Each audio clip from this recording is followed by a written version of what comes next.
Good morning and welcome back to Melissa Bell's Kitchen. So today we are going to make a very stepped up brunch. It's probably not the healthiest brunch that you've ever had, but it will taste amazingly good.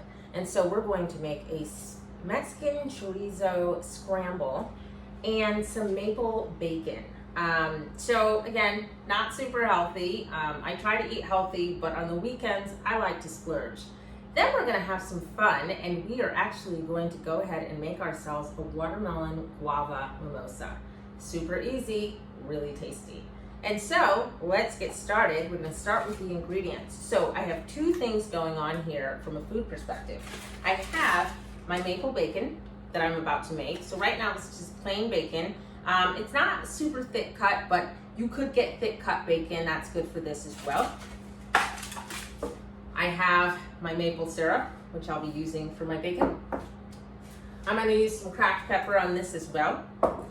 And then I have my Mexican chorizo, some eggs, a really big avocado, Cojita cheese, and I'm gonna make some pico de gallo as well. So I have some Campari tomatoes. I prefer like cherry tomatoes, grape tomatoes, Campari tomatoes because they have a sweetness to them and they taste really good in pico de gallo.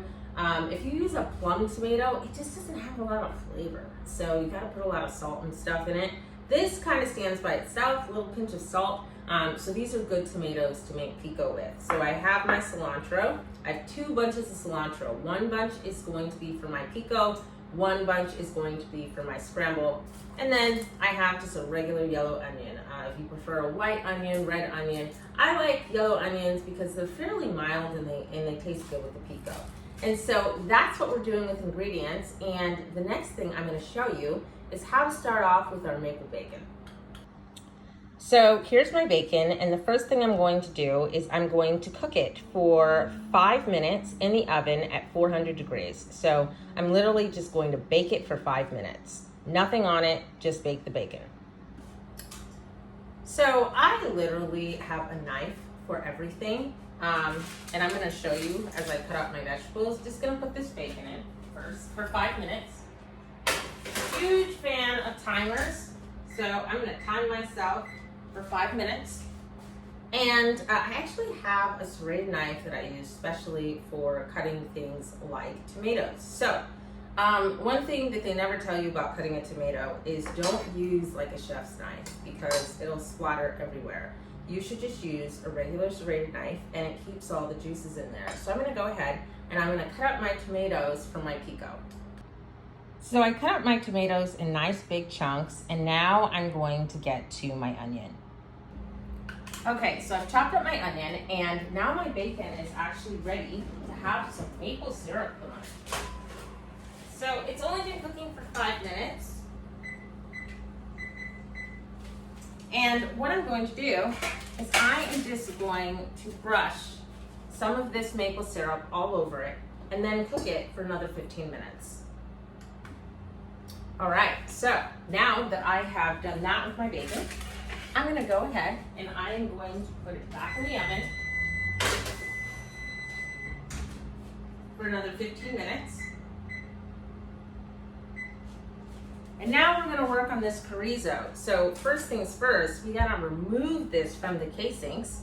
And so the way I'm gonna do that is I'm just going to slice it with my knife and just peel the casing off. It's really easy. So you see, I just sliced it and casing off, done.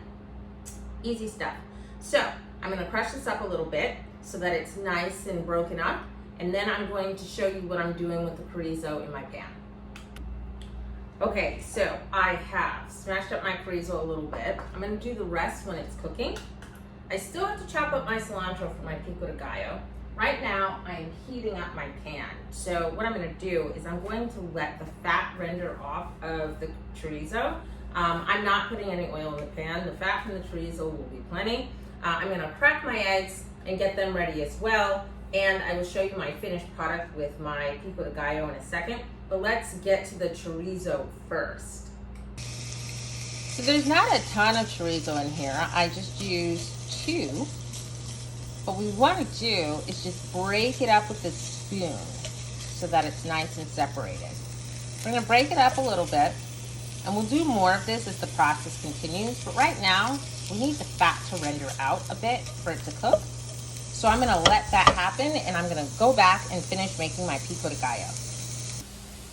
Okay, so the first thing I'm gonna do is I have another knife. I like to use my herb rocker. This is from Dual Strong, and it just makes cutting herbs so easy. You just rock on top of them real quickly.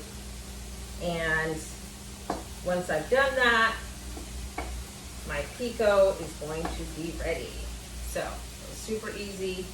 I put my cilantro in with the tomato and onions.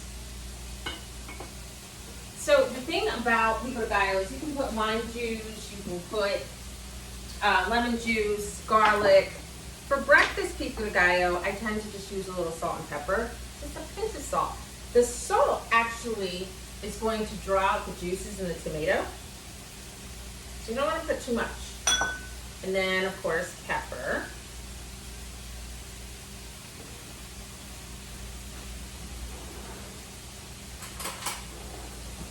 And I'll mix this up.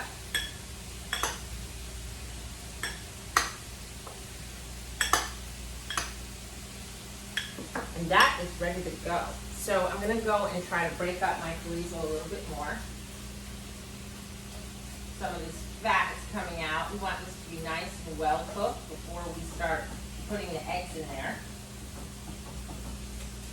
And this is actually a really simple dish because all I'm doing is I'm basically just going to scramble some eggs with some meat. It's really all it is. There's nothing to it. It's all the other stuff that you add to it that gives it flavor. So, my least favorite thing to do is cracking eggs. I'm so bad at it. You would think for someone who cooks all the time that I would have some sort of like master technique. I know everyone bangs it onto the side of things and, you know, but I always make a mess, honestly. See, I just got a piece in there right now. I'm just not good at it. My mom is excellent at it. She cracks eggs all the time and she never has any shells. I think brown eggs also are a little trickier. I noticed I never used to have these problems when I used white eggs. But now that I use organic eggs, it's a pain in the ass. Anyway, here we go. Just gonna whip these up. Okay, so I have broken out my eggs. They're ready to go. My chorizo is almost ready to go. I'm gonna show it to you really quickly so that you can see how it looks when it's ready. About cooked, as you can see, it's turning crispy, which we like. I like a little crisp in my chorizo. So now I'm gonna go ahead and add my scrambled eggs to this. So I'm just gonna pour my eggs in there. And I'm gonna scramble them. Just the normal way that you would scramble an egg. So I didn't have to put any grease or anything. Gonna let it sit a little bit. This is on a medium setting, by the way. I did not put this on high because the best way to scramble eggs is medium, medium low. You don't want it to be too high. They burn, and then they're not fluffy, and it's gross. So I'm gonna finish scrambling my eggs really quickly, and then I will put together my meal. So stay tuned. Okay, so now we're gonna put it all together. So I have my avocado, which I have cut in half. I have my pico, I have my Cojita cheese, okay? I have some cilantro, and my bacon is gonna be done in 30 seconds, so I'll show you that too. But while we get to that, I'm just gonna go ahead and I am going to put my scramble in the plate.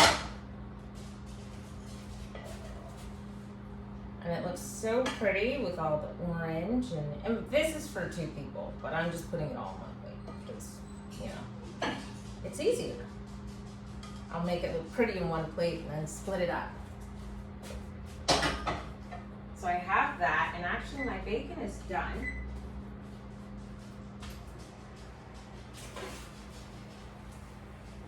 Oh, it's really good. It's really nice and brown. What I'm gonna do with my bacon is I'm going to put it on a separate plate with a paper towel to get some of the grease out. I'm gonna put that cracked pepper over it because we want it to be nice and crispy.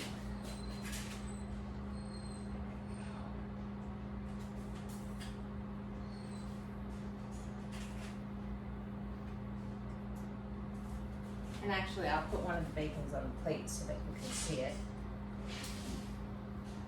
There we go. Bacon. We have my dog screaming in the background because he smells food. That's what you're hearing. So I apologize. He won't let me be great. And I have my avocado. So I'm gonna plop this in there. This is a very ripe avocado. I'm not gonna do all of it because it's so big. I'll just put a piece.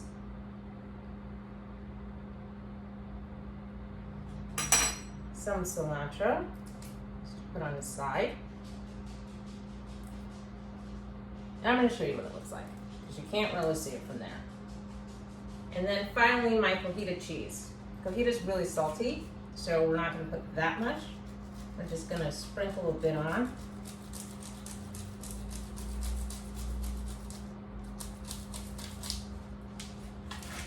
And I'm going to put some cracked pepper over my bacon. So I only made 3 bacons because there's so much food here. And it's like, who's gonna eat all this, right? Okay, so now you get to see the finished product. And there it is, my Chorizo Scramble with maple bacon, some avocado, all done. Also, I did not forget that I promised you guys a drink. So I have some very sweet watermelon that I'm gonna put into my shaker tumbler. And you know, I could puree this, but laziness prevails. I'm gonna muddle it. So I'm just gonna muddle it up. And this is so ripe, it's just super easy. So I muddled up my watermelon. And then I have some sweet guava nectar, which is great. Put that in there.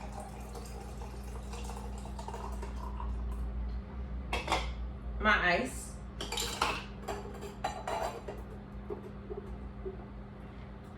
I'm gonna shake this up.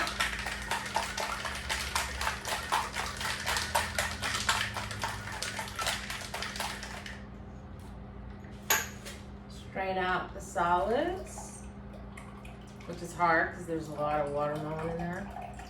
I don't want too much juice anyway, so I like it to be mostly champagne.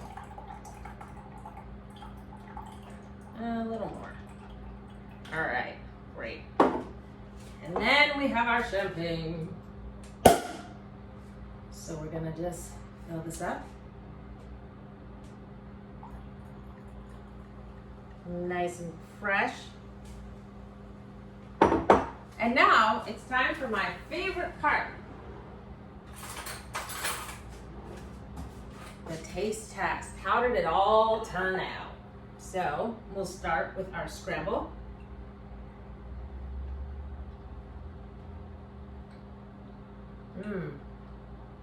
Okay, this is good.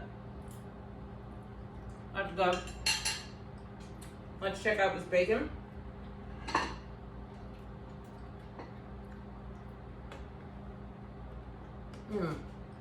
Bacon's really good. And finally, let's check out this drink.